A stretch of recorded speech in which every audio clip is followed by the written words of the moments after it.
Salam sejahtera Bapak, Ibu, serta saudara-saudari semua. Untuk memulai renungan tentang firman Tuhan ini, mari kita bersatu di dalam doa. Tuhan Allah Bapa di sorga yang memelihara hati, akal, dan pikiran kami umat manusia, berfirmanlah kepada kami sebab kami bersedia untuk mendengar, dan oleh pertolongan Roh Kudus mampukan kami agar boleh melaksanakan firman-Mu itu dalam hidup kami sehari-hari. Hanya dalam nama Tuhan Yesus kami mohon kepadamu. Amin. Sebagai nas renungan firman Tuhan pada hari ini diambil dari Mazmur 73 ayat 26 sampai 28 yang berbunyi, sekalipun dagingku dan hatiku habis lenyap, gunung batuku dan bagianku tetaplah Allah selama-lamanya. Sebab sesungguhnya siapa yang jauh daripadamu akan binasa. Kau binasakan semua orang yang berzinah dengan meninggalkan engkau. Tetapi aku suka dekat pada Allah. Aku menaruh tempat perlindunganku pada Tuhan Allah, supaya dapat menceritakan segala pekerjaannya. Sebagai tema yang diangkat dari nas renungan kita ini adalah umat yang menjauh dari Tuhan akan binasa. Firman Tuhan yang menjadi nas renungan kita pada hari ini mengungkapkan bahwa pemazmur hampir saja jatuh tergelincir karena cemburu melihat tentang keberadaan orang fasik yang hidupnya selalu diwarnai dengan kemewahan, jauh dari sakit penyakit, hidup bagaikan tanpa ada mengalami permasalahan. Padahal orang yang taat dan setia mengikut Tuhan Allah justru hidup penuh penderitaan ditindas orang-orang fasik. Akan tetapi sesungguhnya berbahagialah orang yang taat dan setia mengikuti jalan Tuhan sampai akhir hidupnya.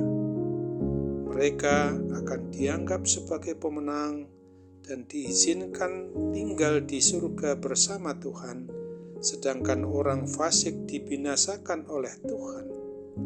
Dengan menyadari akhir kehidupan orang fasik yang dijatuhkan Tuhan itu, mereka jatuh dan lenyap dalam sekejap. Maka penulis Mazmur ini mau mengungkapkan bahwa iman percayanya bahwa sekalipun dagingku dan hatiku habis lenyap, gunung batuku dan bagianku tetaplah Allah selama-lamanya. Sebab sesungguhnya siapa yang jauh daripadamu akan binasa.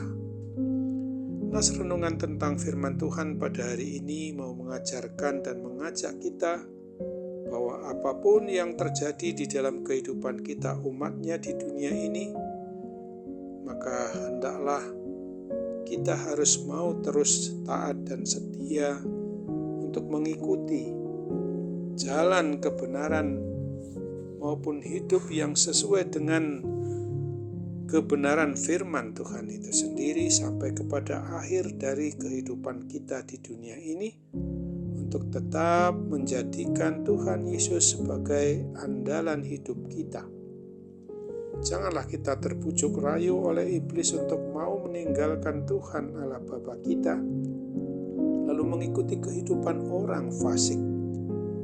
Nas renungan firman Tuhan pada hari ini jelas hendak mengingatkan kita sebagai orang yang beriman percaya kepada Kristus, agar kita selalu harus memohon pertolongan Roh Kudus, supaya Dia berkenan untuk membimbing kita umatnya ini, sehingga kita dalam segala kekuatan dan keteguhan iman percaya kita tetap hanya kepada Dia saja, dan hidup kita tetap taat dan setia mengikuti jalan dan kebenaran, dan hidup bersama dengan Tuhan Yesus Kristus sampai akhir hidup kita di dunia ini. Kita tidak akan goyah terbujuk oleh kebahagiaan semu dari kaum fasik yang akan berujung kepada kebinasaan itu.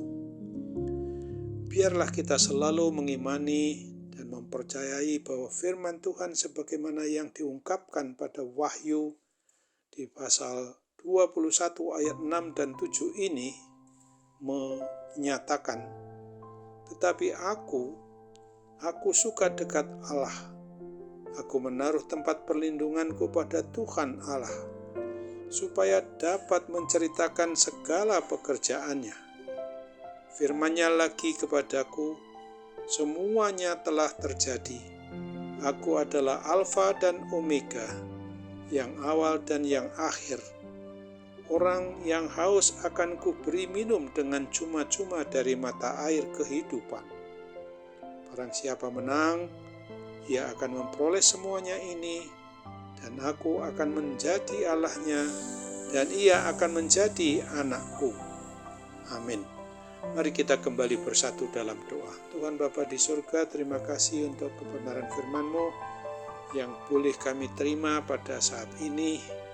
Kiranya oleh pertolongan Roh Kudus memampukan kami untuk menuruti hidup ini yang sesuai dengan kebenaran firman Tuhan yang baru saja kami renungkan ini. Sungguh Bapa, kami juga hendak serahkan segala pergumulan yang sedang kami hadapi sekarang ini, menyangkut hal-hal yang berkaitan dengan gangguan kesehatan yang saat ini ada pada kami. Campur tangan Tuhan melalui sarana obat dan perawatan maupun diagnosa dokter, serta segala perhatian setiap orang yang kami kasihi dan menyayangi kami. Kiranya itu semua adalah sarana-Mu Bapa, untuk memungkinkan kami boleh dipulihkan dan disembuhkan dari segala gangguan kesehatan yang sekarang ini kami alami. Kami percaya bahwa Tuhan akan memberikan apa yang terbaik kepada kami. Kami yakin dan percaya bahwa mukjizat kesembuhan, kepulihan dari kuasa sakit penyakit itu masih berlaku dan terjadi kepada kehidupan kami ketika kami mau menyerahkan hidup kami dengan segenap hati, dengan segenap jiwa, dengan segenap akal budi kami. Maka sambutlah doa kami yang kurang sempurna ini untuk Tuhan sempurnakan, lengkapi, dan kabulkan hanya menurut kehendak-Mu dalam nama Tuhan Yesus.